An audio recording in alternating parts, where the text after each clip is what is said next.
Tennessee and Florida. Rivalry renewed. Just over 24 hours until it's football time in the Swamp. Here's why Tennessee wins in the Swamp for the first time in 20 years. It's your Volunteers and Gators preview right now on Locked On Vols.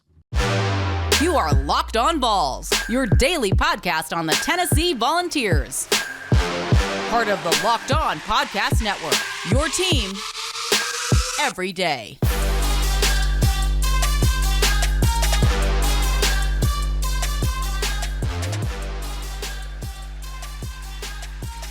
Good Friday morning, everybody. Welcome into it. This is Locked On Vols, your team every single day. That is the Tennessee Volunteers. Well, thank you so much for making us your first listen, your first watch, wherever you listen to your podcast. And, of course, on the YouTube channel, we are soaring. We are almost to, 9,000 subscribers. Yeah, just a couple hundred away. Thanks to you guys for being everydayers and making that happen. We've been talking about Tennessee all week long, looking back at the Austin Peay game. We've heard for some people about the Florida game coming up, and now it's time to really, dive down into it. Florida game preview, that happens today. I'll give you my prediction, my keys to victory. Boogie Bentley is going to be on the show here in just a couple minutes for his weekly hits, and it's going to be a good one. And this episode is brought to you in part by LinkedIn Jobs. These days, every new potential hire can feel like a high-stakes wager for your small business. That's why LinkedIn Jobs helps you find the right people for your team faster and for free. You can go ahead and post your job for free at linkedin.com/lockedoncollege. Terms and conditions do apply. All right, personnel-wise, looking at Florida, Graham Mertz is the quarterback. He's thrown for 73% of his passes so far this season, 2 touchdowns and an interception. Florida wants to run the football. It wants to run the football with Montrell Johnson Jr.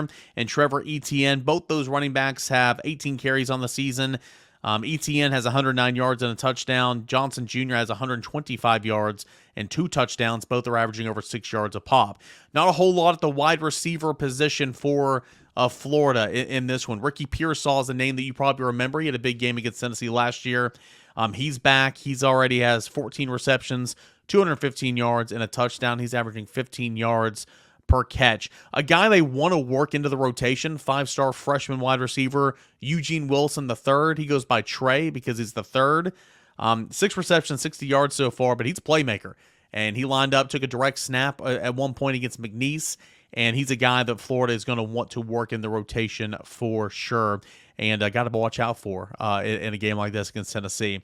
You look at defense, they were not good defensively last year, and so many veteran productive players are gone. Ventrell Miller, the NFL, Amari Burney, I believe was his name, gone to the NFL. Trey Dean, safety, Rashad Torrance, both those guys, 4-year starters, 3 or 4-year starters, they're gone. Having to replace an awful lot. They got some help on the defensive front, for the transfer portal. A guy this name that I cannot pronounce, and I apologize. I can't wait to hear the broadcast crew from all sides try to pronounce his name as well. Princely Umanelelan or whatever. He's the Leo position. He's the pass rusher. He's an NFL prospect, so you'll hear his name or people try to attempt to say his name numerous times in this one. He's a good player up front. Shamar James at linebacker is a good player. He's got 20 tackles so far in 2 games. Very young, very inexperienced at the safety position, like I mentioned.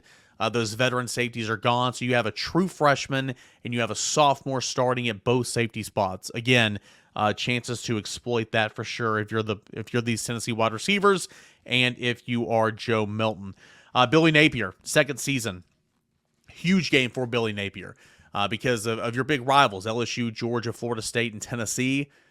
This is the only home one, right? I don't believe you play FSU at home, but still FSU is going to just wipe the floor with Florida this year. FSU is really good. You're not winning Georgia. You're not winning LSU. I mean, so I don't think you're winning this one either, but at least it's at home. This is probably the most winnable rivalry game, if you will. And Billy Napier went 0 for 4 in rivalry games last year. When you look around the country and see what Deion Sanders is doing, what Josh Heupel did in year 2 last year, what some of these other coaches, Brian Kelly last year in his first year, the patience, you can't really preach patience anymore, right? Because, fan base are saying, well, look what you did, look what you did, look what you did. And I hear Billy Napier, but at the same time, it's like that clock's kind of ticking. This would be a Huge win. The biggest win for Billy Napier so far in his tenure. So you have that going for Billy Napier and the Florida fans. It's really, really big in that regard. Now, for Tennessee, we know how important this game is. It's a swing game on the road, SEC, place you haven't won in 20 years. It sets the scene for what's going to happen against South Carolina, A&M, Alabama, Kentucky, Georgia. You want to win this game, and quite frankly, you're better. You are better this year against Florida. That is for sure. Florida, again, two straight losing seasons. If they have another losing season this year, that'll be 3 straight losing seasons for the first time since 1950s. That is not great. New defensive coordinator, Austin Armstrong, 30 years old, coming over from Southern Miss. And, of course, the quarterback, Graham Mertz, is coming over from Wisconsin. Had a chance to do Behind the Enemy Lines with Nick Delatorre of Gators Online, the On3 sites down there at Florida, and ask him 5 questions. Really good stuff. I encourage you to go read it. I tweeted it out, _Cainer, and it's over at volquest.com. I asked him about Graham Mertz. Here's my question. I'll read you one of these, and you can go read the rest. I said, I know he's only played 2 games at Florida, but who is Graham Mertz? Historically, he's struggled to complete passes at a high clip with turnovers. He's completing over 70% of his passes through 2 games. Is he improved? And this is what Nick Delatorre responded. He said, I fell out of favor with Florida fans when I told them Graham Mertz was just fine. Mertz won the starting job at Florida, mostly due to his veteran experience, but more importantly because of his maturity. I say that in the sense that he knows who he is and the athlete and the player that he is. He's a game manager. Mertz is fine to hit the check down receiver. He'll throw the ball away and move on to the next play, something Anthony Richardson was hesitant to do. Mertz has a great grasp of Billy Napier's offense, but he isn't flashy. He's not immobile, but he's not a true run threat either. We haven't seen the turnover issues that plagued him at Wisconsin. His 1 interception this season went through Ricky Pearsall's hands and was tipped into the waiting arms of a Utah defensive back. His 70% completion percentage is a mirage, though. 21 of his 33 completions against Utah went for less than 9 yards in the air. Last week, McNeese played 3 high safeties, so Florida ran the ball and threw underneath. He's a game manager, but Florida isn't asking him to be more than that. The issue that Florida will face is when the other teams get a lead and put Florida in a position where they have to ask Mertz to lead a comeback. I'm not sure the Gators are built for that right now, and that's where I want to pick off from there. The key for Tennessee, keys of the game: get off to a fast start. Take the crowd out as much as you can. Get up in the first quarter. Get up in a couple of scores in the first half, and make Florida play from behind. Because Florida wants to run the football. Florida's got 2 pretty good backs, but it was completely one-dimensional against Utah. Utah has the script. Utah has the blueprint on how to beat Florida. Jump out early. Florida has to abandon the run game, which is its best offense, and put the ball in Graham Mertz's hands. And if you do that, I don't think Florida can come back and is capable of coming back and winning football games like that. Whereas if Tennessee is down by a touchdown or 10 points or 2 touchdowns in the first half, you feel good that offense can score in a hurry. Now, it needs to, but it can score in a hurry. That's how this offense is designed. That's not Graham Mertz, and that's not Florida. So I couldn't agree more with Nick Delatorre there when he said, I'm not sure if the Gators are built for that right now when asking Mertz to lead a comeback. Get off to a quick start. Number 1 key, attack those inexperienced safeties. Number 2 key, defensively, force Mertz into bad decisions. At Wisconsin, his record and stats against Power 5 opponents in the Big Ten, not great. He was a turnover machine. Force him into bad decisions and feast off those decisions. Great stuff there with Nick Delatorre. I asked him 4 more questions. I encourage you to go read it at volquest.com. A lot of you guys ask me on the message board over there if I'm going to continue to do this. Anytime we're playing anytime we're playing a team that has an on-3 fan site, then I absolutely will if they're willing to do this. I mean, I know Nick, and we've done some collaborative work before, so that was easy to set up. Anyway, this is a big one. We're going to hear from Boogie Bentley, get his thoughts on the game, predictions, all that and more. Getting you set for Tennessee and Florida, 7 o'clock Eastern time. It's going to be on ESPN. Tennessee is a 6.5-point favorite. The total is at 57.5. And, God, it's going to be a good game. I can't wait for it. This is why you do it. Josh Heupel said earlier in the week, these are the type of games that make you want to come and coach and play at Tennessee. And, make you want to cover, Power 5 football. This is it right here. Boogie Bentley on the other side right here on Locked On Vols. These days, every new potential hire can feel like a high-stakes wager for your small business. You want to be 100% certain that you have access to the best qualified candidates available. That's why you got to check out LinkedIn Jobs. LinkedIn Jobs helps you find the right people for your team faster and for free. We are all trying to move up the ladder. We are all trying to make more money. We're all trying to reach our goals. Maybe your goal is to own and operate a small business, and you have that goal now. But you can't do it alone. You need somebody qualified and somebody you can trust, and you can find them at LinkedIn Jobs. Simple tools like screening questions make it easy to focus on candidates with the right skills and experience so you can quickly prioritize who you want to interview and ultimately hire. It is why small businesses rank LinkedIn Jobs #1 in delivering quality hires versus its leading competitors. LinkedIn Jobs helps you find the qualified candidates you want to talk to faster and for free. Post your job for free.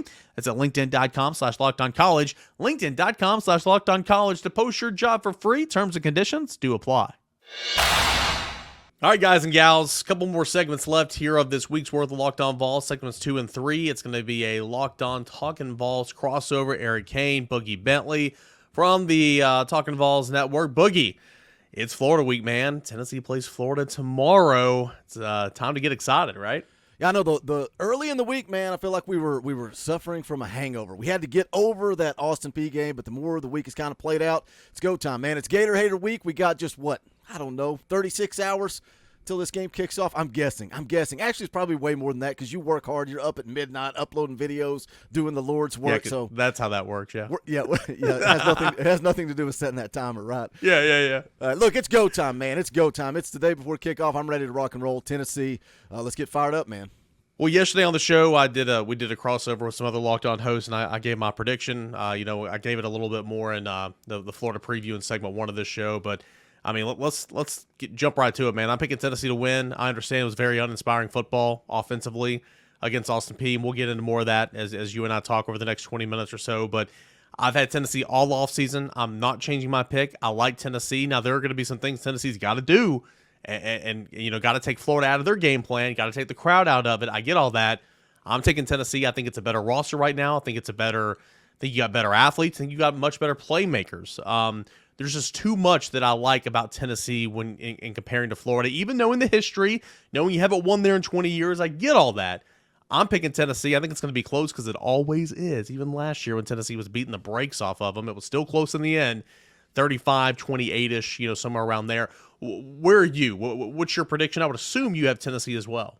Yeah, the more the week is played out, the more it kind of, look, we get emotional. I said this early in the week. We get emotional coming off of a game like Austin Peay. The sky is falling. Joe Milton's horrible. We got to put Nico in. We got to figure something out. Vegas doesn't get emotional, right? And they never changed. They stayed true to what they believed. They had Tennessee at what I think it was a touchdown favorite. Now it's down to like 6.5. They still like Tennessee to go on the road to the Swamp, hostile environment, night game, and they still like Tennessee as a touchdown favorite. That tells me all I need to know. Tennessee's got better players. I think Tennessee has better coaching. You brought up a good point, though. It is on the road. It is 7 p.m. Look, Florida has lost, 4 of their last 5? Ended the season last year with 3 losses to Vanderbilt. We're talking about you're losing to Vanderbilt, Florida State, Oregon State, then they open up with the 24-11 loss against Utah. They bounce back against McNeese State, and that's something that kind of makes this tough for me to look at. It's Jekyll and Hyde here, right, with Florida. It's they played a good Utah team and were terrible at times, and then they played a horrible McNeese State and did what they were supposed to do. But I like Tennessee to go in, quiet down this crowd. I hope that the coaching staff comes out and gets Joe Milton comfortable earlier. Let's see the opposite of last week. Let's not try to throw it down the field early. Let's hit some of those quick throws to the outside. Let's get Jalen Wright going. Let's make Joe Milton comfortable. Let's help Joe Milton along. We talked about whether he was inaccurate or did wide receivers drop balls. You guys got to help out Joe Milton. If he's struggling, You got to help him out. Go make football plays. I like what AP said in the VolQuest podcast earlier this week. The Gator fans are looking for a reason to pack up and leave that stadium early. Let's give them one. I like Tennessee in this game, but I think, like you said, it's going to be close. We're going to be nervous on Saturday night. And to be perfectly clear, again, this is a Friday show, and we've not mentioned it about 20 times already this week.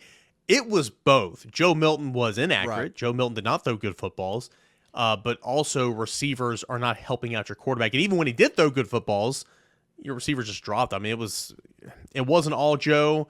I think it was more receivers. I really do. But altogether, passing game, all in one, just got to get better. That's been the biggest disappointment so far through 2 games that I didn't see coming. Dante Thornton playing 8 snaps or 10, whatever it was. Like, are you kidding me? Like, I would have never guessed that in my life. But you're going to need Dante Thornton. You're going to need the Tennessee passing attack to win down in Florida. And so I agree with you. Make it easy on Joe. Build some confidence. Run the football. That type of stuff. At some points, the time of this recording, I haven't done it yet. I hope to do kind of a behind enemy line situation with Gators Online, the On3 site down there with Nick Delatorre. I want to know who Graham Mertz is. And for Florida, you've seen 2 games of him, so really you don't have a good idea of who he is. But, Graham Mertz, Big Ten football, Wisconsin, against Power 5 opponents, just not good. Game against McNeese State doesn't count, but even against Utah, they were coming back, throwing the ball through the air and everything. He's completing 73% of his passes so far this year. Doesn't look like he's been awful bad, but I want to know who Graham Mertz is. Can Tennessee make him uncomfortable? Can Tennessee force him into bad decisions? I'm ready to see this defense get after it.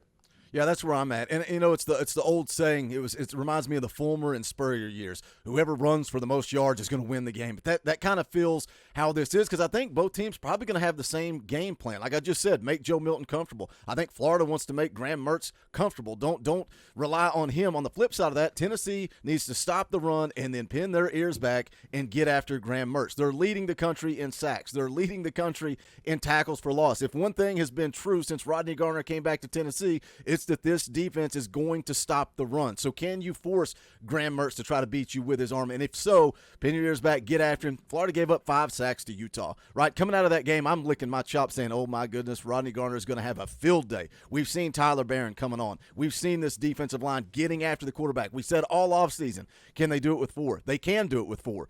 There's always that little thing looming. Well, it was Virginia, Boogie. It was Austin P, Boogie. We don't know what we're getting. We're going into week 3. We still don't really know what we are getting. But you talk about Graham Mertz. We don't know who he is with Florida, but we know what he was before. Turned the football over 10 times in 2022, 11 times in 2021. So I think if Tennessee, even if they don't get home, if they force Graham Mertz to have to go back there and beat you with his arm, I like the way that sets up for Tennessee.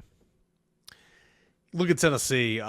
Pick to click, not named Joe Milton. Who has to have a good game? Who has to be on it? Not named Joe Milton for Tennessee to feel good about their chances Saturday night. I'm going to say the first name that comes to mind is Kamal Hadden, but I'm going to say the secondary as a whole, because something that I kind of it's battered Vols syndrome, flashbacks to the Austin P game. Austin P threw for what, 260, I think? I think they threw for around 260 yards, and a big chunk of that came when Slaughter fell down. I understand that, but when I look back at the game and what triggers me and what I think of other than Joe Milton and the wide receivers is it seemed like they were running that quick stuff to the outside, a lot of bubble screens, and Tennessee's secondary, it looked like backyard football. It looked like they were just running circles and couldn't get guys to the ground. So I'm going to say this Tennessee secondary, because if we're talking about it and we stop the run and then you get after Graham Mertz and he's going to go back there and throw the football, you better be able to cover and you better be looking back for the football, because I know everybody in the media, people like me, we all say the same thing. Turn your head around. Look what happens when you do. You intercept the football. Kamal Hadden better be looking for the football on Saturday night in the swamp. And I'm going to say this Tennessee secondary as a whole better be clicking, because I think the front seven's going to be just fine. I'll went in on this on Wednesday's Locked On Vols. Crap, I'm pulling up Pro Football Focus, and that's 2022 Tennessee. That was a good year. But I went in on this when I did the Pro Football Focus segments on Wednesday's show. It's still pulling up 2022. I don't know why it's doing that. But Kamal Hadden, yes, horrible penalties, DPIs. Like, you can't do that, can't do that, can't do that. But God, if you can just separate the two. He played good. Like, he's talented. People get mad when I say he's a good corner. He's a good corner. Just clean up some little stuff. I think he can be really good. Yeah, I mean, I agree as well. He had a good Pro Football Focus grade, which, again, take it for what it is. But, targeted, I think, I'm going to pull it up right now because I've got it. I finally got it. He was targeted. Let's see here. Kamal Hadden. Here we go. He was targeted so far on the season. So this is on the season. He's been targeted 16 times, given up 5 receptions for 16 yards. I mean, that's not bad. Like, they're obviously making a point to go to him. It's the penalties that stick out, right? And yeah. Two big ones that stick out right off the top. Yeah, and so it just kind of is what it is. So I'm with you. Secondary's got to improve. Secondary's got to play well.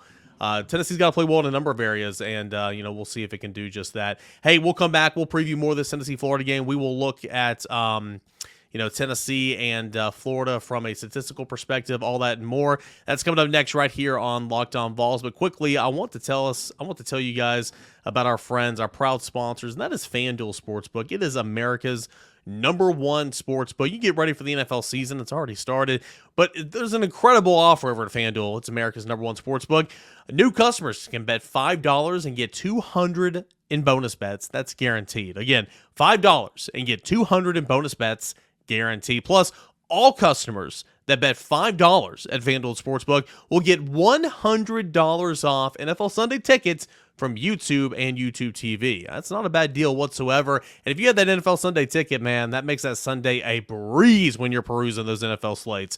Now is the best time to join FanDuel. The app is easy to use. You can bet on everything from spreads to player props to more. Put some coin in your pocket. Have some fun doing it. If you are new to the sports gambling game, I encourage you, do the props. Props are fun. You can get in there, win a couple, feel good about yourself, and then look at those totals and, of course, look at the spreads. Visit FanDuel.com/lockedon to kick off the NFL season with an offer that you don't want to miss. FanDuel, official partner of the NFL. It is Tennessee. It is Florida. It's in the Swamp, a place where Tennessee hadn't won in 20 years. Have we mentioned that this week? Looking for back-to-back wins since 03-04.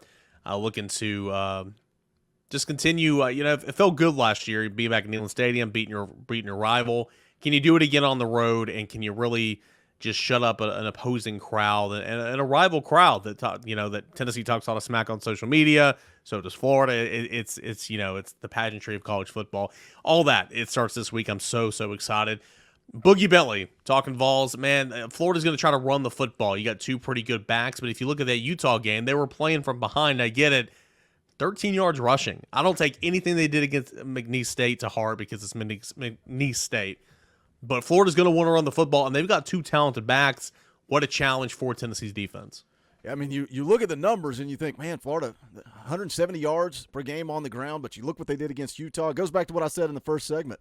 Dr. Jekyll and Mr. Hyde. Like, what is the real story here? Do you look at the Utah game? Do you look at the McNeese State game? But they do have a couple of good backs. What are they averaging per game? Let me. I had it pulled up here just a second ago. Let's see. ETN averaging 6.1 yards per carry. Johnson averaging 6.9 yards per carry. And yeah, Jalen Wright's having a really good time running the football too. But again, what are we basing this on, Cain? Are we basing it on Virginia and Austin Peay? Is this what this football team's truly going to be? That's why when you go back to the offseason, all the conversations we had, I said the season started third week against Florida in the Swamp. We're going to find out what this football team's made of. And, you talk about the streak, right? And we as fans, we know, man, it's been a long time. Casey Clausen, like, do people listening to this show right now, do you guys even remember Casey Clausen? Some of these people, I talk about the history of Tennessee football and their favorite players, and they rattle off Butch Jones guys. And I'm like, have you ever heard of Al Wilson? And they just look at me like a deer in headlights. Like, it's been a long time since we won in the Swamp. But I love Jacob Warren this week. He's like,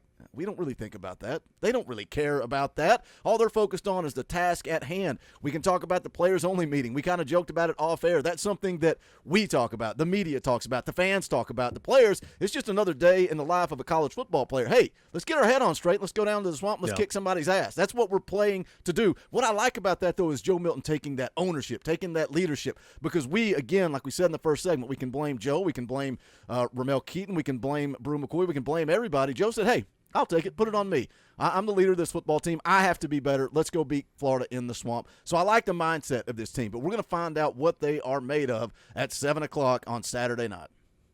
It's funny you were talking about, and Jacob Warren even mentioned as well, like maybe some of the younger guys don't even know about the history of this. And sure, you want to be educated on the history because it's important and everything, but like, these players on this team are like, they don't give a crap because it doesn't matter, and it truly doesn't.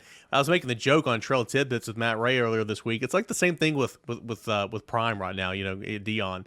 It's like these kids who are being recruited right now, I'm telling you, they don't know who he is. Now they YouTube and they've heard the name, they YouTube him, NFL Hall of Famer. Oh man, this guy's for real, story, all this, and then they buy into it and he's the flavor of the month. But like, these kids don't know who he is either because he played so long ago. But just meaning, really from one year to the next, it doesn't matter. It's all about who's in that locker room and what your game plan is. And that's kind of the way Tennessee should approach this week.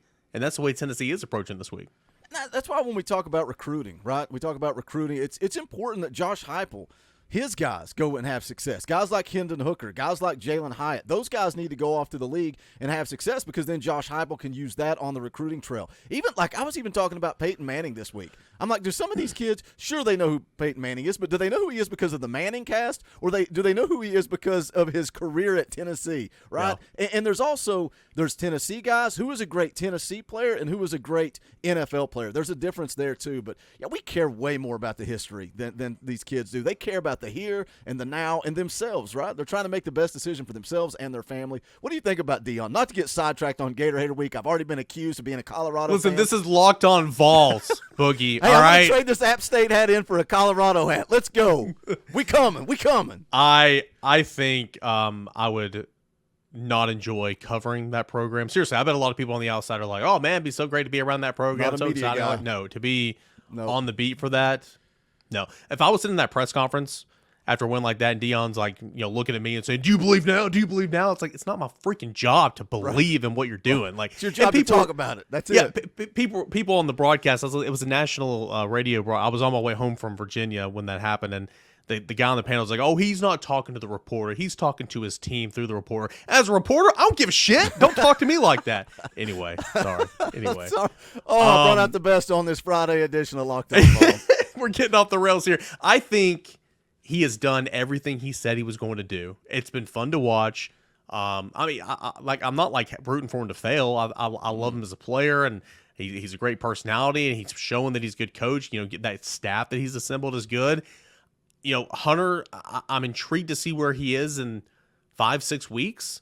I don't think you can play at this stage in Power 5 football. You can't go old school and do what Deion did and play, and impact the game on both sides like that. It's just not possible in my opinion. But, his son, Shadir Sanders, goodness gracious, man, he's a good quarterback. So it's been fun. I'm intrigued to see will there be a year's end, but so far, everything he said he was going to do, he's done. So, props to him for sure. Sidebar there. Let's get back to Tennessee, Florida. It's Gator Hater Week, not Praise Colorado Week. Jalen Wright, man, I've been so pumped, been so intrigued with him, been so impressed with him. He just looks different out there.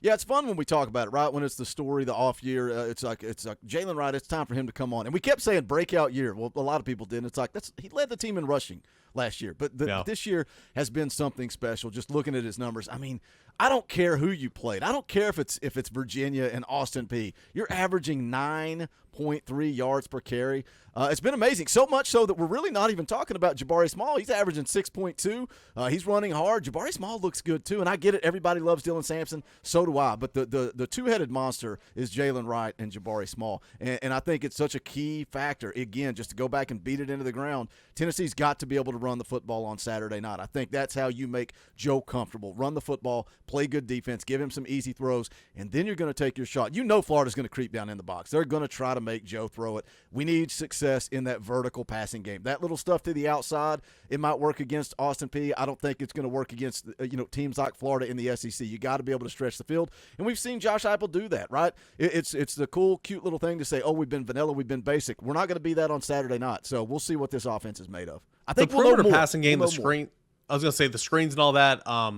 Tennessee's done that, but like that can't be your only source of passing game. Yeah. Like it's huge be part of the offense, and I think it's good, man. It's you spread them out wide, and you're giving them more to look at and defend and cover. It's a good part of the offense, but then that's when you set them up and hit them down the field. You got to be able to do that. Look at Kentucky. Look at the Kentucky game in 2021. It's a perfect example. Something I'm concerned about a little bit, not necessarily for this game, but moving forward. Like I love the linebacker room. I've talked so much about how I loved it. It's at depth. It looks good. One injury can change some things, and now you have underclassmen, a sophomore who's starting now in Elijah Herring, true freshman Arian Carter, who are going to be forced to play legit snaps and play a lot. Now, they were going to be in the rotation.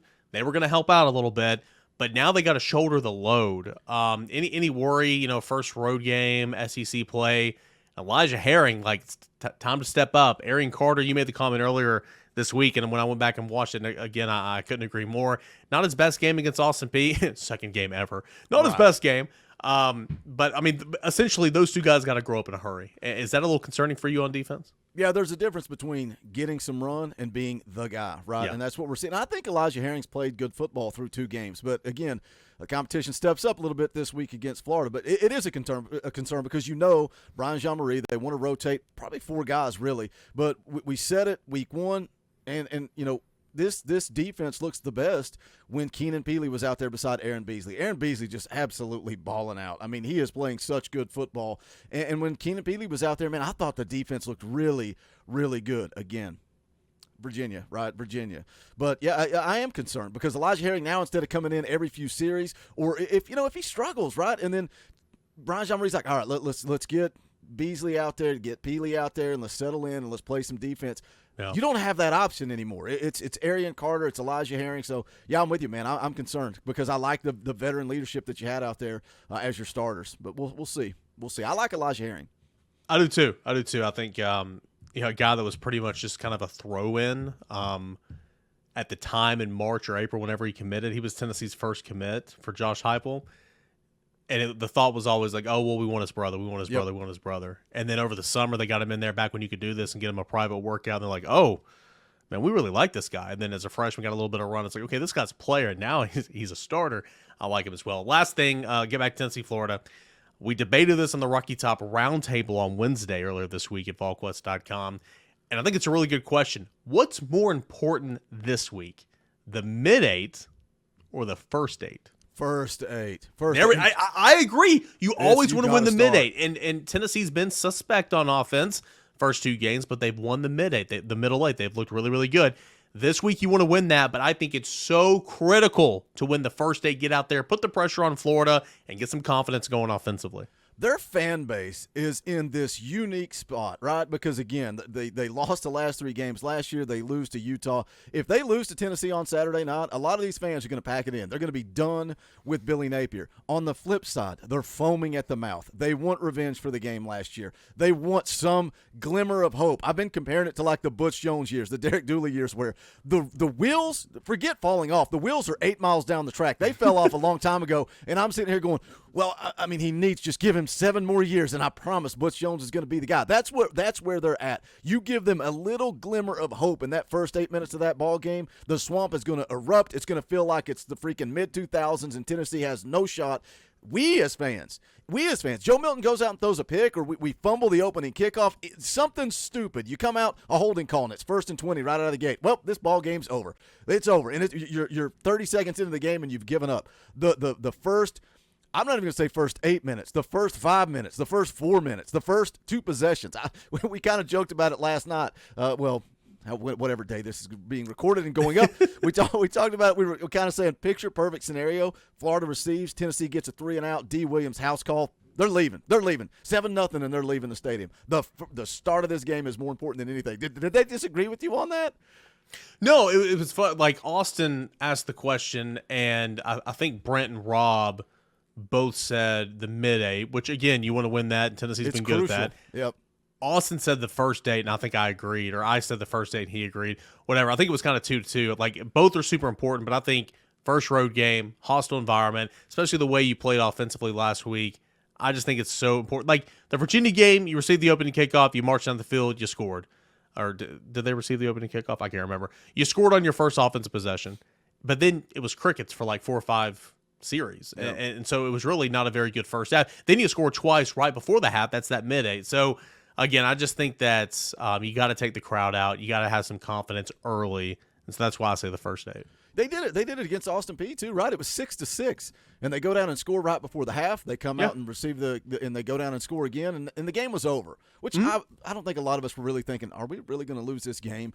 But no. The mid-8, and Heupel's been so good at it throughout his time at Tennessee. I think a lot of that's his offense, right? You know, another team scores, they leave you a minute and a half. Josh Heupel's offense can go score, and that happened sets in you Florida. up. Happened against Florida last year. The Ramel Keaton catch, Huge. The 3rd and 10. That was my favorite play of the game. 3rd and 10 at your own 14, and Hooker gets blitzed up the middle, and he evades pressure and hits Fant right at the markers. Then you got Ramel Keaton down the field, and then a couple of plays later, you got the 1-yard drag. You hit Brew McCoy. 7 seconds on the clock. Tennessee scores then. Tennessee scores out of the break. Off to the races. And that seems like when you look back at that season, when you look at how special that year was, how fun it was to cover, that seemed kind of like the launching point. That drive right before the half against Florida, that's why tomorrow night in the Swamp, most crucial game of this season for me. Boogie, it's been fun, man. It's been fun breaking down and previewing this this matchup all week long. It's Friday, so tell us kind of your weekly rundown. Do you do anything tonight? I know you'll probably have a pregame tailgate show, all that on the Talkin VAWLS Network leading up to Florida, right? And postgame show as well. Yeah, we could have a big one. A special a Florida fan out there in the public eye that loves him some Tennessee for some reason. We're having conversations with him. He's going to try to jump on the tailgate show and have some fun with us. If not, it'll be the same old song and dance. You guys get an opportunity to come on the show. That's what we do on those tailgate shows. Then we'll be live immediately after the game within a matter of minutes. So whether you're full of piss and vinegar and need somebody to vent with, or you want to celebrate with your boys, come hang out. Talkin VAWLS Network on YouTube. It's going to be a good time. Boogie Bentley, he is the voice of the common Tennessee fan at Boogie Bentley on Twitter. Appreciate it as always, brother. Thanks, man.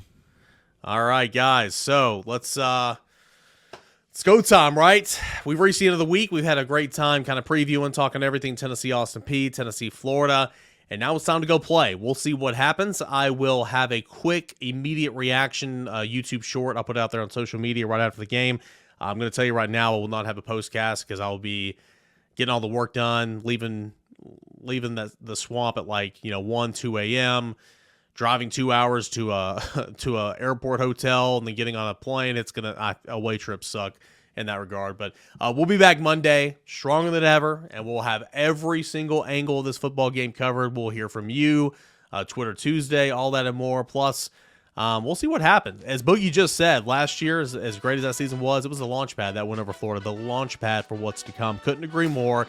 Can this season follow suit? We will find out on the road, 7 o'clock. It's going to be on ESPN, Tennessee and Florida. And I appreciate you guys for tuning in this week. Follow me at _Cainer for live updates throughout the game and all my thoughts over the weekend. This is Locked On Vols.